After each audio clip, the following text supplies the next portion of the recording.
Project when guard امریکہ کا پہلا artificial satellite programme تھا جو کہ سوویت یونین کے اسپوٹنک 1 کی 1957 کی لانچ کے بعد انیشیٹ کیا گیا، جس نے اسپیس ایج یا اسپیس ریس کی بنیاد رکھی۔ اس کو U S naval research laboratory نے بنایا تھا۔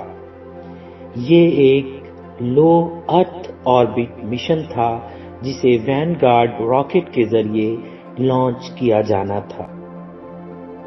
ریسرچ اور تحقیق کی ویڈیوز میں ایک بار پھر سے خوش آمدید۔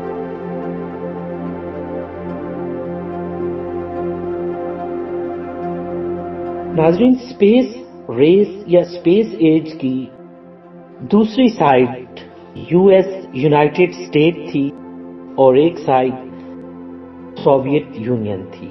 تو پہلے دو ویڈیوز ہم نے سوویت یونین کی متعلق کی۔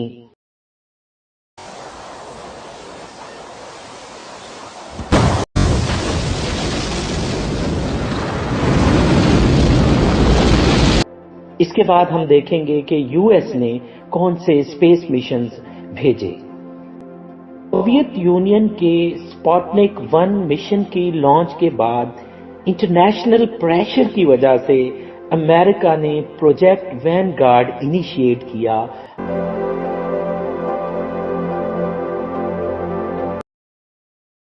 In Florida, testing goes on for Project Vanguard at the Air Force Missile Test Center.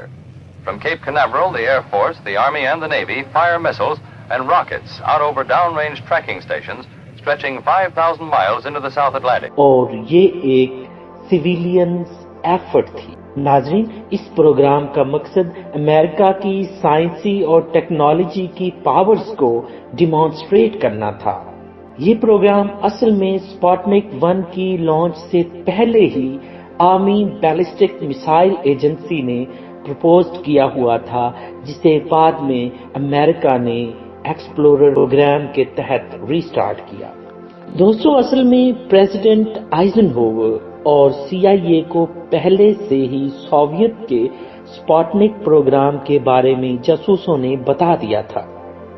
Jet propulsion laboratory اور آرمی بیلسٹک میسائل ایجنسی نے ایکسپلورر 1 پروگرام بنایا اور 1 اکتوبر 1958 کو اسے لانچ کیا۔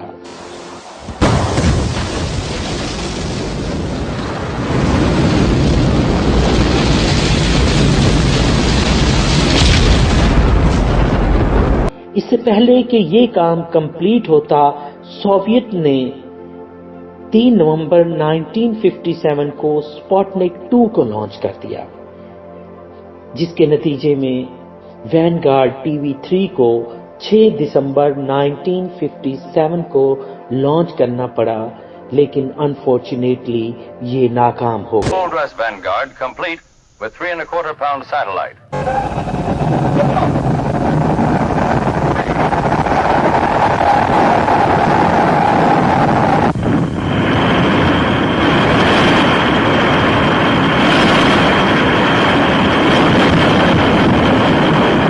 لہذا 17 مارچ 1958 کو وین گارڈ 1 یو ایس کا دوسرا آرٹیفیشل سیٹلائٹ تھا جو کہ لو ارتھ آربٹ میں کامیابی سے لانچ کیا گیا، اور یہ پہلا سولر پاور سیٹلائٹ تھا۔ دوستو، پروگرام وین گارڈ کا بنیادی مقصد پہلا امریکی سیٹلائٹ زمین کے آربٹ میں بھیجنا تھا۔ ناظرین، اگر ہم اس کی مینوفیکچرنگ اور ڈیولپمنٹ کی بات کریں تو نیول ریسرچ لیبارٹری نے اس سیٹلائٹ کو ڈیزائن اور ڈیولپ کیا۔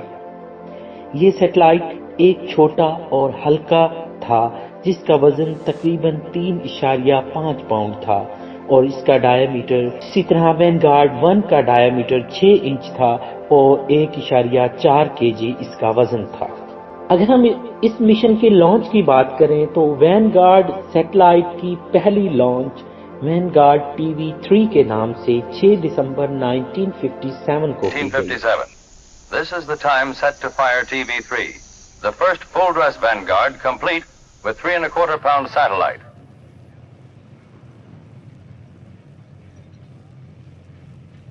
انفارچونیٹلی اس کی لانچ فیل ہو گئی. لانچ وہیکل کے لانچنگ پیڈ پر ایکسپلوژن کی وجہ سے راکٹ کی لانچنگ فیل ہو گئی، جس کی وجہ سے اس مشن کو فلاپنک کا نام دیا گیا.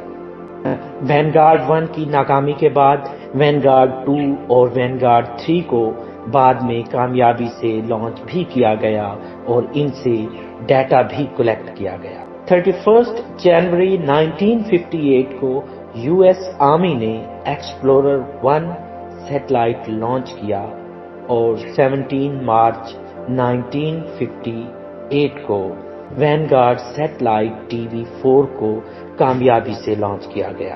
ٹی وی 4 نے اسٹیبل آربٹ اپوگی 3969 کلومیٹر اور پیریگی 650 کلومیٹر اچیو کیا.